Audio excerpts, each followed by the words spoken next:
Salam əziz şagirdlər, valideynlər və müəllimlər. Gəlin bu günləri atdığımız sınağın birlikdə izahına baxaq. Videonu bəyənmək, kanala abunə olmaq yadımızdan çıxmasın. Gəlin görək birinci sualımızda bizə nə deyir. Birinci sualda deyir ki, rəqəmləri fərqli 4 müxtəlif 2 rəqəmli cüt natural ədədin cəmi 175-dir. Bu ədədlərin ən böyüyü ən çox neçə ola bilər? Baxın 4 dənə ədəd toplayıblar.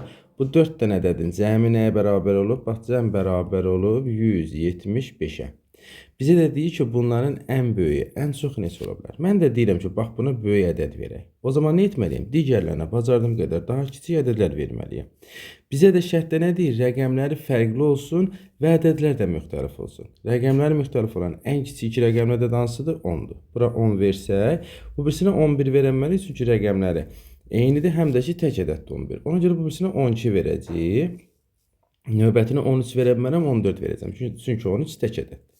Bunları cəmləsə eləyəcək 36. O zaman 175-dən bu 3 ədədin cəmini gətirib çıxarıq. Yerdə qalan 3-cü ədədin cəmi olacaq. 175-dən çıxmalıyıq 36-nı. 175-dən də 36-nı çıxanda yerdə qalacaq 139. İndi biz gətirib bura 139-u yazsaq, şərti pozmuş olacaq. Çünki bizə 2 rəqəmli deyirdi şərtdə. Bizim tapdığımız 139 axı 3 rəqəmli ədəd oldu. Ona görə də biz bu ədədi yaza bilmərik. Deməli, biz bunun yerinə ən böyük ədədi neçə yaza bilərik? Bizim ən böyük 2 rəqəmli cüt ədədimiz hansıdır? 98-dir. Deməli, biz bunun yerinə neçə yaza bilərik? Ən böyük ədəd 98 yaza bilərik. Deməli, bizdən nə soruşurdu? Bu ədədlərin ən böyüyü, ən çox neçə ola bilər? Ən böyük ədəd bura 98 yaza bilərəm. 98-dən böyüsü, yəni 98-dən böyük 2 rəqəmli cüt ədəd yoxdur ki, mən onu gətirib onun yerinə yaza bilim. Burada cavabımız neçə olacaq? Cavabımız olacaq 98. Bu da harada verilmişdir? Bu da E variantında verilmişdir. Bu oldu. Birinci sualımız. İndi baxırıq ikinci sualımıza. İkinci sualda nə deyir? 2-də də bizə deyir ki, 18-ə vurduqda hasili 3 rəqəmli olmayan neçə 2 rəqəmli natural ədəd var? Baxın, 18-ə vurduqda 2 rəqəmli olmayan. Ümumiyyətlə, gəlin baxaq görək, 18-ə vuranda biz nə alacağıq? 2 rəqəmli ədəddən danışır. Bax, ən kiçik 2 rəqəmli ədəd 10-dur. Biz 18-ə vuranda cavabda nə alacağıq? Cavabda alacağıq 183 rəqəmli ədəddir. Ən böyük rəqəmli ədəd də 99-dur. 99-u isə 18-ə vursaq, biz burada 4 rəqəmli ədəd almış olacağıq. Deməli, 99-da 18-ə vuranda 1782 almış olacaq. Yəni, biz 18-ə vuranda ədədləri, yəni 2 rəqəmli ədədləri, ya cavabda 3 rəqəmli ədəd almalıyıq, ya da cavabda 4 rəqəmli ədəd alacağıq. Və salam. Bizdən nə istəyir bəs? Bizə dedi ki, hasili 3 rəqəmli olmayan, yəni bax, bu 3 rəqəmli ədəd olmayan, bizdə 18-ə vuranda ancaq 4 rəqəmli ədəd ala bilək. Biz bu şərti ödəyən neçə dənə ədəd tapa bilərik? Bax, bizdən bunu soruşur. Baxın, bizədən də deməli 3 rəqəmli yox, 4 rəqəmli istəyir. Bizim də ən kiçik 4 rəqəmli ədədimiz hansıdır? 1000-dir. Düzdür? 1000-dən daha kiçik 4 rəqəmli ədəd yoxdur. 1000-i gətirib bölərəm 18-ə. 1000-i 18-ə ona görə bölürəm ki, ən kiçik ədəd 1000-dir. Görüm hələ mən neçədən başlamalıyam. 1000-i bölürəm 18-ə, düşür 55, qalıq da qalmış olur burada. Qalıq da qalır. İndi mən 55-i 18-ə vursam 990 alacağım. Deməli, qalıq qaldığına görə 55-in üzərinə 1 gələcəm. Cavab olacaq 56. Yəni, ən kiçiyimiz başlamalıdır 56-dan. Çünki 56-nı vursam 18-ə, cavabdan 1008 alacağım. Ən kiçiyimiz oldu neçə? 56. 56-dan başlayaraq ta irəliyə deyəcək 18-ə vuranda ancaq mən 4 rəqəmli ədəd alacağım. Yəni, cavabda 3 rəqəmli ədəd almayacağım. Bəs bizim neçə dənə belə 2 rəqəmli ədədimiz var? Gedib 99-da dayanacağıq da. 99-dan böyük 2 rəqəmli ədəd yoxdur ki. Düzdür? 56-dan 99-a qədər. Neçə dənə 2 rəqəmli ədəd var? Mən də 99-dan çıxıram 56-nı, üstə də gəlirəm 1. Bu deyilir 44 dənə bax belə 2 rəqəmli ədədimiz var. Nə iş gördük? 1000-i, yəni ən kiçik 4 rəqəmli ədəd 1000-dir. Bizə dedik ki, 3 rəqəmli olmasın. Deməli, 4 rəqəmli olmalıdır. 4 rəqəmli də neçədən başlayır? 1000-dən. 1000-i də gətirib 18-ə böldük ki, görək biz hansı 2 rəqəmlidən başlamalıyıq? 1018-ə böləndə 55 düşdü. Qalıq qaldığına görə 55-in üzərinə 1 gəldi. 56-dan başlamalıyıq. Çünki 56-nı vuranda 18-ə 1008 alacağıq. 1008-dən başlayır. Deməli, 56-dan da 99-a qədərdir. Çünki 2 rəqəmli şərti verib burada. Ən böyük 2 rəqəmli də 99-dur. 99-dan irəli gedə bilmərik. 56 ilə 99 arasında hansı ədədlər var? 99-dan çıx 56-nı, üstə də bir gəl 44 dənə belə 2 rəqəmli ədədimiz var ki, 18-ə vuranda hasildə 4 rəqəmli ədəd almış olacaq. Bax belə, bu məsələdən də danışmış olduq. Baxaq növbəti Məsələmizə görə 3 nömrəli məsələdə bizə nə deyir? 3 nömrəli məsələdə də deyir ki, 9 inəyə bərabər miqdarda 4 günə 288 kiloqram kəpək verildi. 6 inəyə bir gündə nə qədər kəpək verilməlidir? Baxın, 4 günə nə qədər verilib? 288 kiloqram verilib. Gəlin görək bir günə nə qədər kəpək verilib? Onda 288-i gətirib bölməliyəm 4-ə. Mən bir günə sərf olunanın miqdarını tapmalıyım. 288-i 4-ə böləndə 72 elədi. Deməli, bir günə 72 kiloqram kəpək istifadə olunub. Bu 72 kiloqram kəpək də bərabər miqdarda 9 inəyə paylanıb. Görün, bir inəyin payına nə qədər düşür? O zaman 72-ni gətirib bölməliyəm 9-a. Görürəm ki, bir inək üçün bərabər miqdarda 8 kiloqram kəpək istifadə olunur. Bizə dedi ki, 6 inəyə nə qədər kəpək verilir? Bir inəyə 8 düşürsə, 6 inəyə nə qədər düşər? 6-nı da vurarıq 8-ə, bu deyiləcək 48 kiloqram kəpək verilməlidir. Cavabımız olacaq B variantı. Bu da oldu buradakı məsələmizin izahı. Baxaq növbəti məsələmizə. Görək növbəti məsələdə bizə nə deyir? Baxırıq 4 nömrəliyə. Deyir ki, 90 metr uzunluqdakı taxta əvvəlcə 2 bərabər hissəyə bölündü. Bax, 90 metr var idi. Bunu 2 yerə böldülər. Bərabər 2 yerə böldülər. Bunu bir dəfə kəsim elədilər. Bir kəsim burada. 90 metri bərabər hissələrə bölmədən ötürü bir dəfə kəsim etmək lazımdır. Bunun hissənin uzunluğu oldu 45. Bu hissənin də uzunluğu oldu 45 metr. 2 bərabər hissəyə böldülər. Bundan sonra birinci bərabər hissəni, yəni bax bunu, 45-i nə ediblər? 3 metrlik hissələrə bölüblər. Mən də gətirərəm 45-i, bölərəm 3-ə, görmərəm neçədən hissə alınacaq? 15-dən hissə alınacaq. 15 hissə almaqdan ötürü 14 kəsim etmək lazımdır. Biz demişdik axı, kəsim sayı hissə sayının həmişə bir vahid az olur. Neçə kəsim var? 14 kəsim var. Buraya yazdıq 14 kəsim. İkinci hissəni nə ediblər? Deyir ki, ikinci hissəni isə 9 metrik hissələrə bölüblər. İkinci hissə bax budur. Bunu nə ediblər? 9 metrik hissələrə bölüblər. Tez 45-i bölərik 9-a. Düşəcək 5 dəfə. 5 hissə. 5 hissəyə bölməkdə ötürü neçə kəsim etmək lazımdır? Həmişə bir vahid az olur. 4 kəsim də bax buradan ediblər. İndi bizdən nə soruşur? Deyir ki, cəmi neçə kəsim oldu? Bax, bir kəsim əvvəldə. 90-ı 2 yerə bölməkdən ötürü. Bir kəsim burada. Üstə gəl. 14 kəsim burada. Üstə 14 gəlirəm. 4 kəsim də bax burada. Üstə də 4 gəlirəm. Bu deyilIr 19 dənə kəsim. Ümumilikdə cəmi neçə dənə kəsim oldu? 19 dənə kəsim oldu. Düzgün cavabda variantlarda qeyd edilmişdir. Bu belə. Baxaq növbəti məsələmizə görə növbəti məsələdə bizə nədən danışır? Baxırıq 5 nömrəliyə. Deyir ki, dairəvi masada 7-ci adamla 12-ci adam qarşı-qarşıya oturmuşdur. Bu masada 14-cü adam qarşısındakı adamın nömrəsini tapırıq. Biz bunu saat, divar saatındakı ədədlərin düzülüşü ilə də görə bilərik. Bax, gəlin bir də nümunə üçün divar saatı çəkək. Bax, burada sizə göstərim. Bax, burada dayanır 12. Burada dayanır 6. Burada dayanır 3. Burada da dayanır 9. Baxın, bu divar saatında ədədlərin ən böyüsü 12-dir. Düzdür, da 12-dən böyük ədəd yoxdur. Mən 12-ni tapmaqdan ötürü həmişə qarşı-qarşıya dayanan ədədlər çıxıb 2-yə vuracam. Bax, 9 ilə 3 qarşı-qarşıyadır. 9-dan, yəni qarşı-qarşıya dayanan ədədlər bir-birindən çıxmaqla mən bu dairəvi, yəni saatda olan ədədlərin yarısını tapıram. 9-dan 3 çıxanda 6 qalır. Həqiqətən də divardakı saatların ədədlərinin yarısı 6-dır. 6-nı da mən 2-yə vurmaqla tam bütövünü tapıram. 12 dənəsi yerləşib. İndi gəlin bunu başqa cür göstərək. Baxın, 3-dən əvvəl 2 dayanır. 2-nin qarşısında 2 neçə dayanır? 2-nin qarşısında 7 dayanır. Bax burada. Divar saatında 7 dayanır. Bax, yenə siz 7-dən 2-ni çıxsaz, nə qalacaq? Daha doğrusu, bax, burada 2 dayanır, burada da 8 dayanır. Bax, burada biraz yuxarısında 8 dayanır, 1 dayanır, burada da 7 dayanmış olur divar saatında. Divar saatını biraz balacaqdır, amma bu şəkildə düzülür. Bax, indi mən 8-dən 2-ni çıxsam, bax, 8-dən 2-ni çıxıb vursam 2-yə, divar saatındakı bütün ədədləri alacaq. Eləcə də 7-dən 1-i çıxsa, divar saatını basaz, bu ədədlər qarşı-qarşıya düzülüblər. 7-dən 1-i çıxsam, yenə 2-yə vursam, divar saatındakı bütün ədədləri alacaq. Bu bütün qayda üzrə beləsinədir. Burada 5 dayanır, bax, burada 5 dayanır, burada da 11 dayanır. Yenə 11-dən 5 çıxırsınız, yenə 2-yə vursaz ədədləri alırsınız. Burada 10 dayanır, burada da 4 dayanır. Yenə 10-dan 4-ə çıxırsınız və ikisi qarşı-qarşıya çıxıb 2-yə vuranda alırsınız 12. Bax, bu şəkildə divar saatında necə görürsə, onu da bu məsələyə tətbiq edirik. Deməli, biz qarşı-qarşıya dayananları bir-birindən çıxmaqla bu sırada olan insanların tən ortadakını tapırıq. Yəni insanların sayını ifadə edən ədədin ortasını tapırıq. Yəni 12-nin yarısı neçədir? 6. 20-nin yarısı neçədir? 10-dur. 30-un yarısı neçədir? 15. Biz həmişə qarşı-qarşıya çıxanda bu ədədin yarısını alırıq. Bax, indi deyir ki, 25-ci adamla 7-ci adam qarşı-qarşıya dayanır. Da bu divar saatini silək buradan. Qarşı-qarşıya dayanan 25-ci adamla 7-ci adamı çıxanda yerdə qalır 18. Deməli, bu masada yəni oturmuş insanların sayını ifadə edən ədədin yarısı 18-dir. Və bizdən nə soruşur? Deyir ki, bu masada 14-cü adam qarşısındakı adamın nömrəsini tapın. Bizdə nə edirdik həmişə? Yarını gəlirdik də üstünə. Düzdür? Gətirəcəm 14-ün də üzərinə 18-i gələcəm. Deməli, neçənci adam dayanır? 32-ci adam. Bax, bu adam qarşı-qarşıya. Yəni 18 ilə 32 qarşı-qarşıya dayanır. Yenə də 32-dən 14-ü çıxanda yerdə 18 qalmalıdır.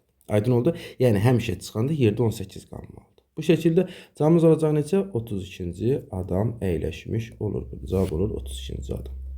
Bu haqda danışmış olduq. Baxaq növbəti məsələmizdə. Divar saatına baxaraq bu dairə və masa məsələlərini daha aydın şəkildə başa düşə bilərsiniz. Gəldik 6 nömrəli məsələmizə. Görək 6 nömrəli məsələdə bizə nə deyir? 6-da da bizə deyir ki, Fidan dostu ilə görüşə getmək üçün evdən çıxır. Onların görüşəcəyi yer evdən 40 dəqiqəlik məsafədə yerləşir. Tutaq ki, bu evdir. Bu da görüşəcəkləri yerdir. Burada da görüş yeridir. Görüş yeri. Bunların bax bu məsafəni gəlməkdən ötürü nə qədər məsafə, yəni nə qədər vaxt sərf eləməlidir? 40 dəqiqə. 40 dəqiqəlik bir məsafədə yerləşir. Deyir ki, yolun 2də 1-in gəlib. Bax, gəlib çatıb bura. 2də 1-i yarısı deməkdir də. Evdən çıxdı, gəldi, çatdı, bax bura. Yəni yarısını gəldi. Nə qədər vaxt sərf elədi? Yolun bütövünü 40 dəqiqə gedirsə, yarısına 20 dəqiqə vaxt sərf elədi. Bax, buradan bura gələnə qədər 20 dəqiqə vaxtı getdi. Bax, indi gəlib Fidan dayanıb, bax burada. Tən yarda dayanıb. Yadına düşür ki, dostuna aldığım hədiyyə yadımdan çıxıb evdə qalıb. Birdən yadına düşür ki, yəni unutmuşam da evdə qalıb. Nə edir bu? Təzədən qayıdır geriyə, evə qayıdır. Bura gələnə qədər, bax evdən bura gələnə qədər 20 dəqiqə vaxt sərf eləmişdisə, geri qaydanda da 20 dəqiqə vaxt sərf eləyəcək. Deməli 20 dəqiqədə qayıtdı geriyə. 40 dəqiqə vaxtı getdi. İndi hal-hazırda evdədir. Qayıtdı, 2 dənə 20 getdi, evdədir. Evdə də hədiyyəni götürməyə 5 dəqiqə vaxt sərf edib. 5 dəqiqədə vaxtı getdi. Yazıram bura. 5 dəqiqədə hədiyyəni axtarmağa vaxtı getdi. Sonra başlayır neydə? Hədiyyəni götürür, dostu ilə görüşə gedir. Təzədən evdən çıxır, gəlir dostunun yanına. Təzədən qayıdır. Buradan bura qədər nə qədər vaxt sərf edəcək? 40 dəqiqə normalda vaxt sərf eləməlidir. Dedik axı əvvəldən. Evdən görüş yerinə 40 dəqiqə. Daha doğrusu bax buradan gəlib görüş yerinə. Nə qədər vaxtı gedib? 40 dəqiqədə vaxtı getdi burada. Evdən qayıtdı, gəldi görüş yerinə. 40 dəqiqəsi getdi.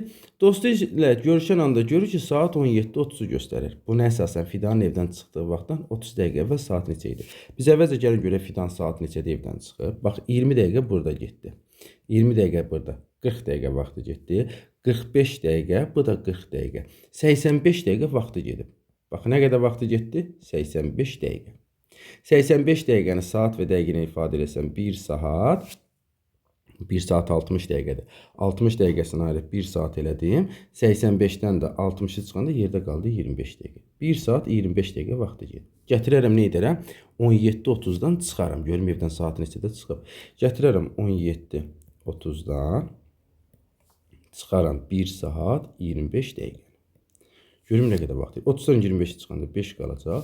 17-dən 1 çıxanda deməli 16 qalmış olacaq. 16:05-də evdən çıxıb.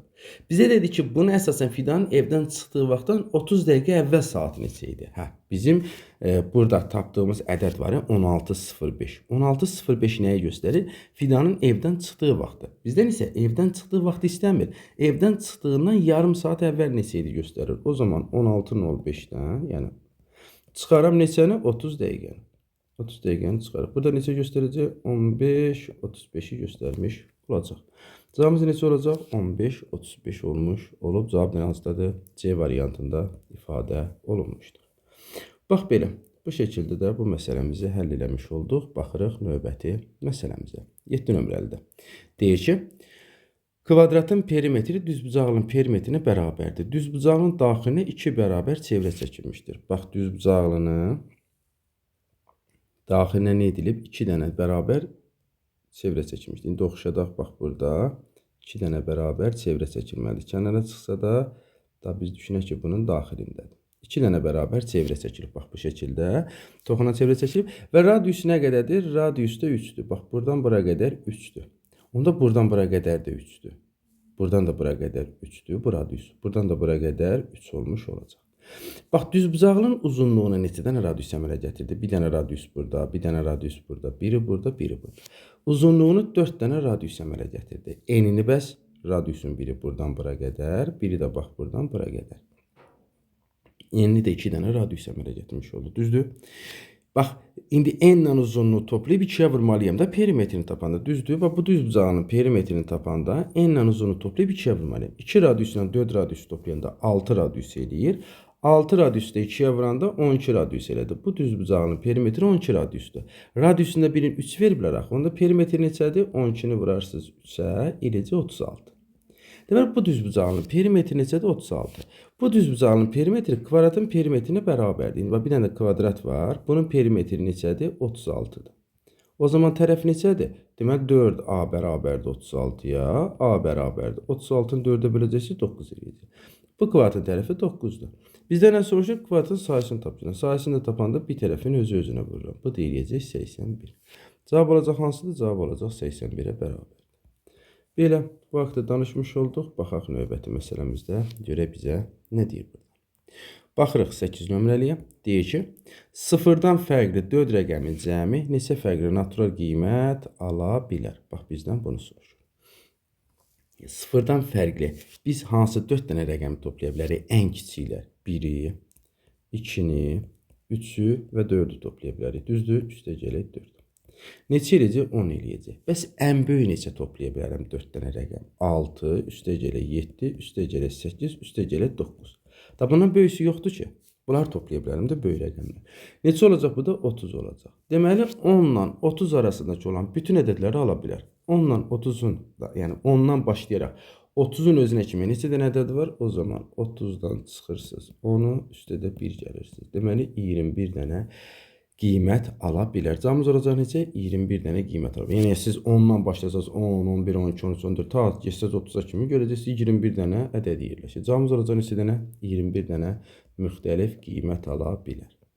Baxırıq hansına? Baxırıq 10 nömrəli məsələmizə. 10 nömrəli məsələdə, daha doğrusu 9 nömrədə nə deyib bizə? Fatma nənə nəvələrin hər birinə 6 keks verir, 7 keks artıq qalır. Sonra nənə hər nəvəsinə 1 keks daha verir. Bu zaman bir nəvəyə keks çatmır. Nənənin cəmi neçə keksi var? Nəvələrin sayına deyək, bax nəvə sayı. Nəvə sayını bilmirəm, deyirəm x dənədir. Hərəsinə 6 keks verir, düzdür? Mən kekslərin sayını tapanda 6-nı vurmalıyım nəvələrin sayına. Düzdür? 6-nı vurdum nəvələrin sayına. Və 7 keks də artıq qalıb, üstədə 7 gəlməliyim də. Bərabər, burada bu oldu birinci hissəmiz. Sonra nənə hər nəvəsə 1 keks daha verir. Elə ki 6-6 paylayır. Sonra görüşü kekslərdən artıq qalıb, başlayıb bir dənə əlavə verməyə. Bu zaman indi hərəsinə neçə dənə keks oldu? 7 dənə keks olmuş oldu. Düzdür? 7 keks düşüb hərəsinə. Amma bu zaman bir nəvəyə keks çatmır. Mən də nə deyirəm? Deyirəm ki, o nəvələrin ki birinə keks çatmamış deyə, onun əlindəki bütün keksləri alaq. Burada neçə nəviyə keks çatmadı? Bir nəviyə ümumiyyətlə keks çatmayıb. O zaman mötərizənin daxilində nəvələrin sayından birini azaldıran, birinə heç nə düşmədi. Əlindəkilərin hamısını aldıq. Üstə gəlirəm. İndi bax, bu sonucu əlindən keksləri aldığımız var. Biz bunun əlindən neçə dənə keks almışdıq? 6 dənə. Çünki hamısına 7-7 düşmüşdü. Axırıncıya bir dənə keks atmamışdıq. 6 dənə düşmüşdü. Baxın, əvvəldən hamısına 6-6 paylayır. Bütün nəvələrin hər birisinə 6 keks çatır.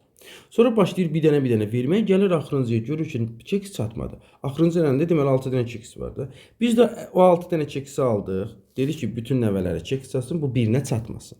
Çıxdıq bax mötərizənin içərisində. Çıxdığımız o bir onu bildirir. O əlindən aldığımız keks 6 dənədir, gələk üstünə. Və sizlərəm, bunlar bir-birinə bərabərdir də. Olur 6x gələk 7 bərabərdir. 7x çıxısı 7 birin 7 ilə üstə də gəlirəm 6. Bu 6x-i sağa getsəm qalır x bərabərdir. 7-dən 6-nı çıxsam çıxma 1 qalır. Sola getsəm 8 eləyir. Deməli nənənin neçə dənə nəvəsi var? Neçə nəfər nəvəsi var? 8 nəvəsi var nənənin. Bizdən nə soruşur? Keksi soruşur. İstəyirsən burada yerinə yaz, istəyirsən burada yerinə yaz. Yenə cavabı eyni alacaqsan. 6-nı vursan 8-ə, üstə 7 gəlsən 55 eləyəcək. İstəsən 7'ni vurarsan 8 çıxılsın 1 üstəgəl 6-ya. 8-dən 1 çıxacaqsan 7, 7 7-nin 49 üstə 6 55. Bu görsən 55 dənə deməli çeksi var imiş. Cavab olacaq hansı? Cavab olacaq B variantı. Nənənin 55 dənə çeksi var imiş. Baxırıq hansına? Baxırıq növbəti sualımıza. Baxaq görək 10 nömrəlidə bizə nə deyir? 10 nömrəlidə də deyir ki, rəqəmlər cəmi 2023 olan ən az mərtəbəli, ən böyük natural ədədin təkcik mərtəbəsində rəqəm neçədir? Biz istəyirik ki, az mərtəbə olsun. Biz də o zaman nə etməliyik? Ən böyük rəqəmlərdən istifadə etməliyik ki, az rəqəmdən istifadə edək də. Bizim də ən böyük rəqəmimiz 9-dur. Biz də başlayarıq 9'ları yazarıq. Biz neçə dənə 9 yazmalıyıq ki, bunları cəmləyəndə 2023 eləyər. O zaman 2023'ü gətirib bölərəm 9'a. Görün mən neçə dənə 9 yazmalıyam. Əvvəlcə onu tapaq. 2023'ü gətirib böləndə 9'a natamam qismətə düşəcək 224. Qalıqda neçə qalacaq? Qalıqda da 7 qalmış olacaq burada. Deməli, mən 224 dənə 9 yazmalıyam. 224 dənə 9. Ta yazacağım. 223 dənə 9. 224-cü 9'u yazacağım. Cəm eləcək 2016. Bir dənə də sonra 7 yazacağım. 2023 eləmiş olacaq. Cavab olacaq sonuncu rəqəm neçədir? 7 dənə. Deməli, mən 224 dənə 9 yazmalıyam. Deməli, 224 dənə 9'un cəmi 2016 eləyir. Mən növbətiyə 9 yaza bilmərəm. Çünki 2016'nın üzərində 9 yəni 2025 eləyəcək. Mənə də cəm 2023 lazımdır. O zaman axırıncını 7 götürməliyəm ki, 2016'nın üzərinə 7 gələndə 2023 alınmış olsun. Bax belə. Bir sınavımızın da sonuna gəlib çatmış olduq. Bu sınaq haqqında bu qədər. Videonu bəyənmək, kanala abunə olmaq yadımızdan çıxmasın.